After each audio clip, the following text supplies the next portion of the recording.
राखी bank ये विशाखापट्टनम भेज रही है और रांची और एक दरभंगा आधा घंटा हो गया। અત્યારે પોસ્ટ ખાતામાં ખાસ કરીને ગુજરાતમાં 21 જુલાઈએ પોસ્ટ ઓફિસની નવી સિસ્ટમ ચાલુ કરવામાં આવી છે.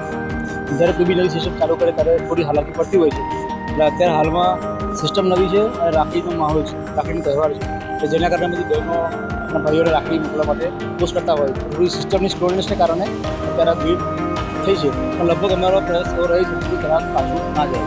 તમે જોઈ શકશો કે આ બધી ટપાલ પડી છે. આ બધી ટપાલ અત્યારે બુકિંગ કરવાની બાકી છે. જેને હાલાકી છે, જે નાના છોકરાઓને આવ્યા છે, જેનાથી ઊભું રહેવાતું નથી, જે સિનિયર સિટીઝન છે, એ બધાની ટપાલ અમે કલેક્ટ કરી અને મૂકી રાખીએ છીએ. અને અમારો સ્ટાફ સવારે વહેલા આવી એમના આર્ટિકલ બુક કરી સવારે કોલ કરી અને અમને ટપાલ પહોંચાડે કે જેથી કરીને કોઈને હાલાકી ના આપે. અમે અમારા લેવલે બધા પ્રયત્ન ચાલુ છે કે જેથી કરીને બધાને કામ થાય. પણ ઉપરથી આ સેન્ટ્રલ ઇસ્યુ જે અમારા હાથમાં નથી, એના કારણે આ હાલાકી પડી રહી છે. હા, અમારા કર્મચારીઓ સવારે 8 વાગ્યાથી લઈને રાત્રે 8-9 વાગ્યા સુધી કામ કરે અને આમાં બધા થાય એટલે બધા પ્રયત્નો કરી અને કોઈ હાલાકી ના પડે, બધાનું કામ પતે એવા પ્રયત્નો કરી રહ્યા છે. જેના પ્રયત્ન ફરી વાર કહું છું કે જ્યારે જેનું કોઈ આર્ટિકલ બુક થતું નથી ત્યારે અમે કલેક્ટ કરીએ છીએ અને બીજી સવારે આવી એનું આર્ટિકલ બુક કરીને અમે જાણ કરીએ છીએ કે તમારું આર્ટિકલ બુક થયું છે, તમે આવી અને પોસ્ટ ઓફિસથી કલેક્ટ કરો. તો અમારા દ્વારા એવા પ્રયત્નો હાથ ધરવામાં આવ્યા છે.